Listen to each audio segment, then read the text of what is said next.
Ashis Bengali math টিউটরে তোমাদের স্বাগত জানাই। আশা করি তোমরা সবাই ভালোই আছো। আজকের আবার একটি নতুন ক্লাস নিয়ে তোমাদের সামনে চলে এলাম। আমরা করছি ক্লাস 7-এর গণিত প্রভা। নিজে করি 14.1-এ কী আছে, ত্রিভুজের ধর্ম।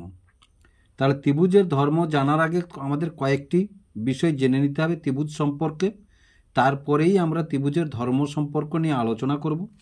প্রথমে জেনে নিয়ে এসো ত্রিভুজের সংজ্ঞা। ত্রিভুজের সংজ্ঞা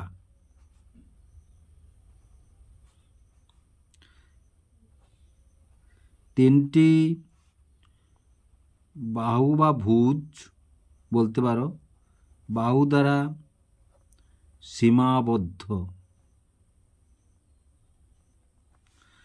সীমাবদ্ধ সমতলিক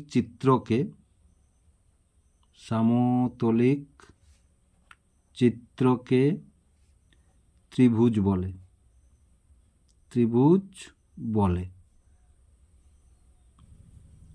তাহলে দেখো, এটি একটি ত্রিভুজের চিত্র। একটি ত্রিভুজের শীর্ষবিন্দু কটি আছে না, শীর্ষবিন্দু আছে দেখো 1 A B C। তাহলে ABC ত্রিভুজের শীর্ষবিন্দুগুলি হলো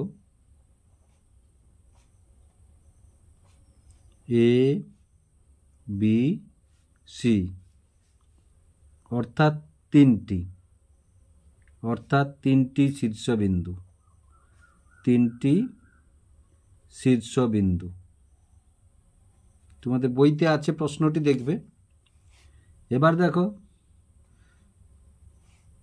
এবিসি ত্রিভুজের বাহুগুলি হলো AB BC AC, বাহুর চিহ্ন এগুলো, অর্থাৎ তিনটি বাহু। এবিসি ত্রিভুজের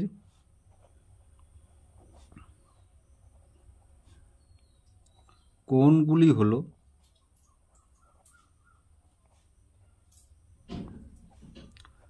ABC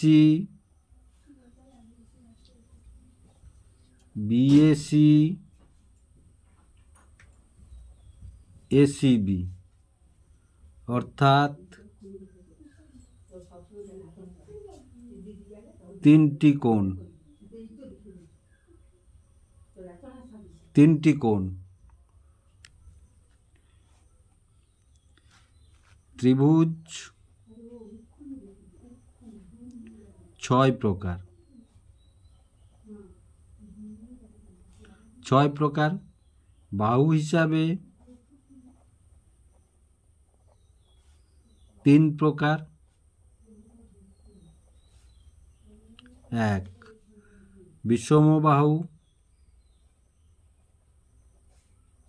বিষমবাহু ত্রিভুজ,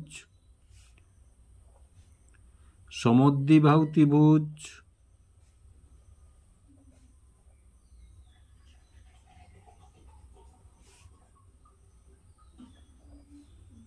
সমবাহু ত্রিভুজ।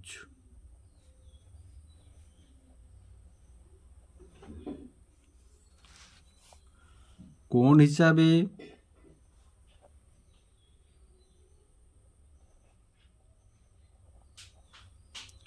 3 প্রকার।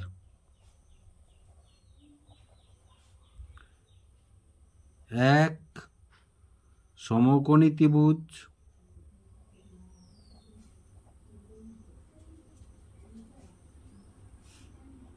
2 সূক্ষ্মকোণী ত্রিভুজ,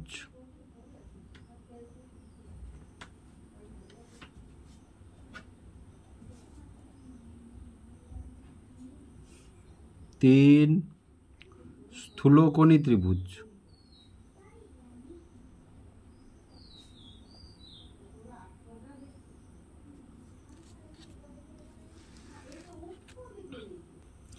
এবার আমরা জানব ত্রিভুজের মধ্যমা কাকে বলে। মধ্যমা না ত্রিভুজের শীর্ষবিন্দু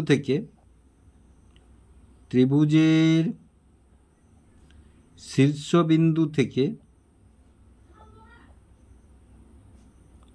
শীর্ষবিন্দু থেকে বিপরীত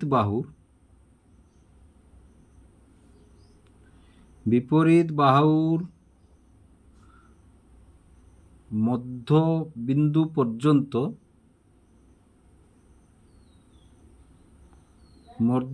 পর্যন্ত অঙ্কিত রেখাংশকে মধ্যমা বলে। অর্থাৎ দেখো ত্রিভুজ XYZ এর, তাহলে ত্রিভুজ XYZ এর XA একটি মধ্যমা। আবার এখান থেকে যদি এর মধ্যবিন্দু পর্যন্ত টানি, দেখো তাহলে ত্রিভুজ XYZ এর XA একটি মধ্যমা, ZC একটি মধ্যমা,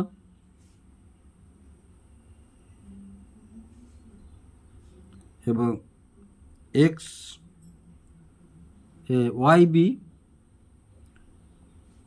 YB একটি মধ্যমা।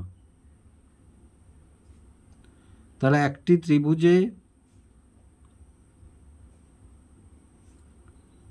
তিনটি মধ্যমা। এবার দেখো উচ্চতা।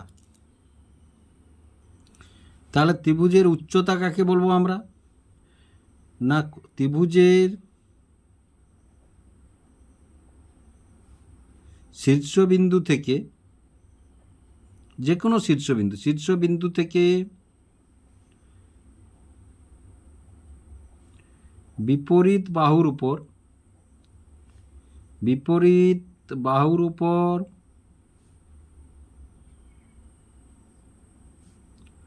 অঙ্কিত লম্ব হলো ওই ত্রিভুজের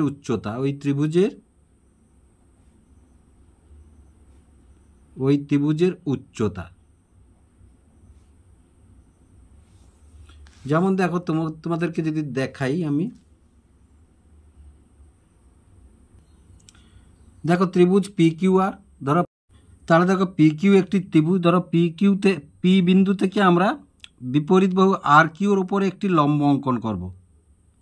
এইভাবে টানলাম প্রথমে, তারপরে দেখো যেখানে ছেদ করেছে ছেদ বিন্দুতে একটি টানলাম, আবার যেখানে ছেদ করেছে ছেদ বিন্দুতে এই ছেদ বিন্দু থেকে কাঁটাটি বসিয়ে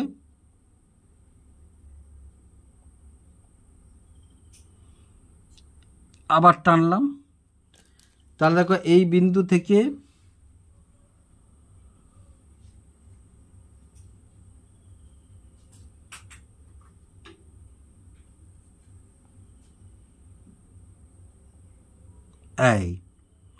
তাহলে এটা হলো ধরো PD। তাহলে তাহলে ত্রিভুজ PQR এর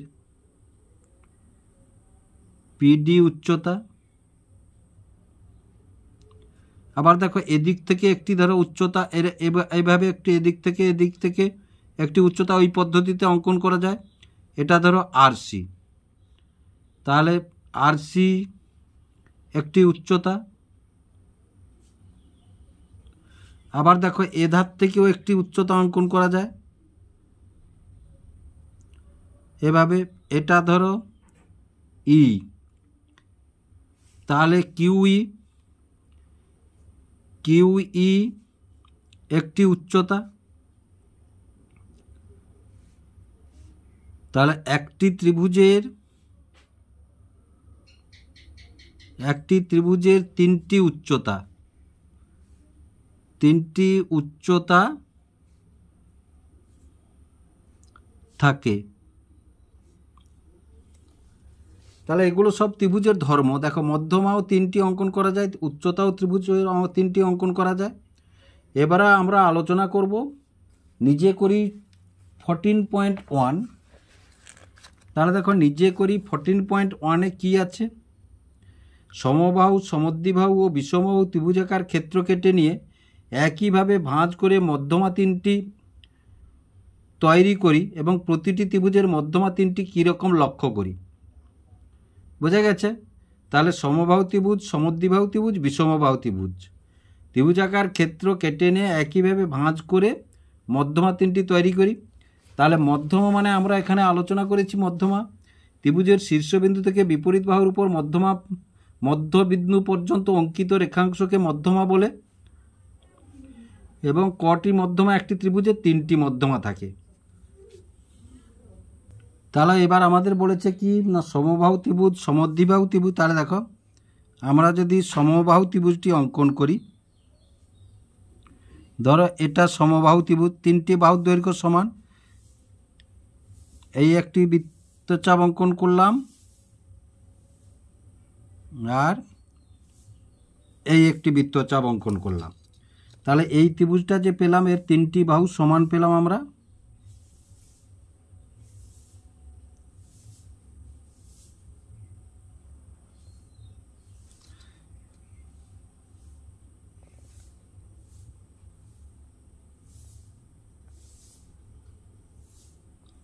তার 3টি বাহু সমান পেলাম, এর নাম দিলাম আমরা ধরো এ, বি এবং সি। তারপরে দেখো সমদ্বিবাহু ত্রিভুজ মানে দুটো বাহুর দৈর্ঘ্য সমান। তাহলে এই একটা বাহু পেলাম আর এই একটা বাহু পেলাম, মানে এই দুটি বাহু সমান।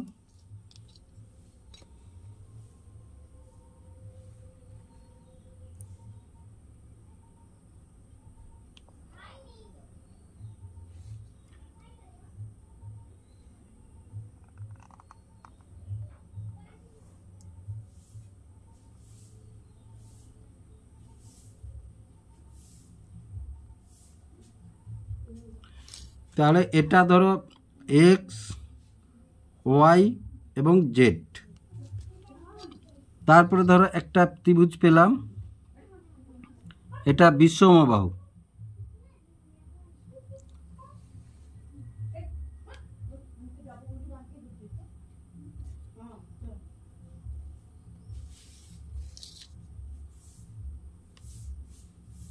বিষমবাহু ত্রিভুজ, এটার নাম দিলাম আমরা ধরো পি, কিউ, আর। তাহলে সমবাহু ত্রিভুজ, সমবাহু ত্রিভুজ এ বি সমান বিসি সমান এসি। এবার সমদ্বিবাহু ত্রিভুজ, সমদ্বিবাহু ত্রিভুজ এক্স ওয়াই সমান এক্স জেড। আর এটা বিষমবাহু ত্রিভুজ, বিষমবাহু ত্রিভুজ 3টি বাহু অসমান, 3টি বাহু অসমান। এবার দেখো আমরা মধ্যমায় কি বলেছি না শীর্ষবিন্দু থেকে বিপরীত বাহুর মধ্যবিন্দু পর্যন্ত রেখাংশ অঙ্কন করলে, তাহলে ধরো এটার বিপরীত বাহু পর্যন্ত শীর্ষবিন্দু থেকে এখান থেকে বিপরীত বাহু পর্যন্ত ধরো এটা একটা মধ্যমা টানছি আমরা, টানলাম।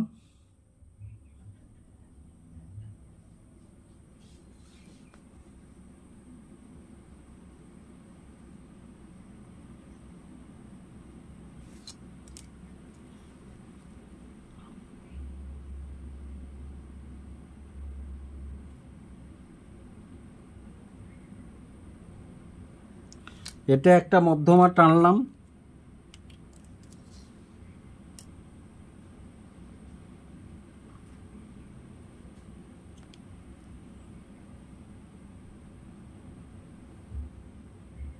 এটা একটা মধ্যমা টানলাম।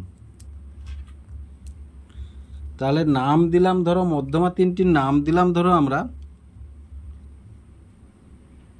এ, ই, বিডি আর সিএক্স। আবার ধরো এক্স ওয়াই জেড ত্রিভুজের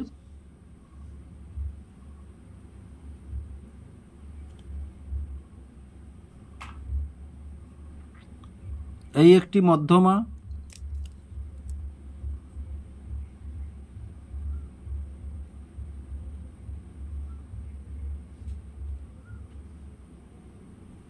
এই একটি মধ্যমা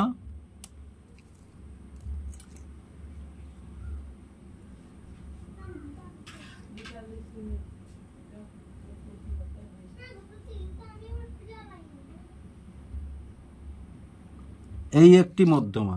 তাহলে মধ্যমার দিকগুলির নাম দিলাম ধরো এক্স এস ওয়াই টি আর জেড কিউ। আবার দেখো এই যে বিষমবাহু ত্রিভুজের, তাহলে কিউ বিন্দু থেকে বিপরীত বাহুর মধ্যবিন্দু পর্যন্ত একটি অঙ্কন করলাম।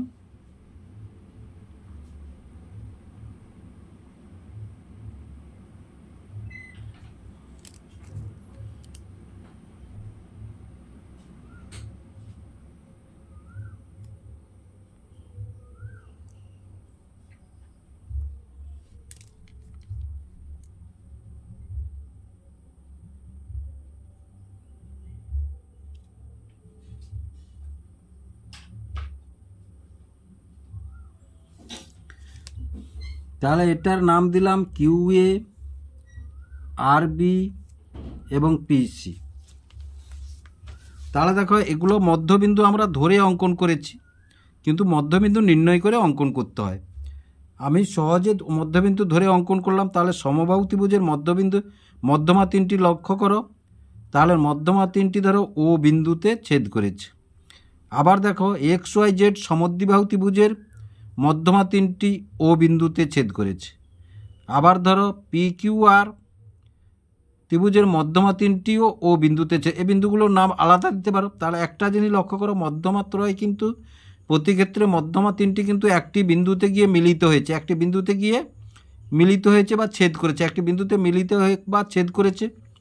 এখানে জানতে চেয়েছে প্রতিটি ত্রিভুজের মধ্যমা তিনটি কীরকম লক্ষ্য করি না। তাহলে যদি একাধিক সরলরেখা একটা বিন্দুতে গিয়ে মিলিত হয় তখন তাকে কি বলবো? সমবিন্দু সরলরেখা। তা কি বলবো? সমবিন্দু। তাহলে এখানে কি বলবো না মধ্যমা ত্রয় সমবিন্দু। তাহলে কি বলবো? মধ্যমা ত্রয় বা মধ্যমা তিনটি সমবিন্দু, এটাই এখানে জানতে চাইছে। তাহলে আশা করি তোমরা বুঝতে পারলে কিভাবে এটা হলো। ভিডিওটি যদি ভালো লেগে থাকে লাইক এবং শেয়ার করবে ও চ্যানেলটিকে অবশ্যই সাবস্ক্রাইব করবে নতুন নতুন ভিডিও পাওয়ার জন্য।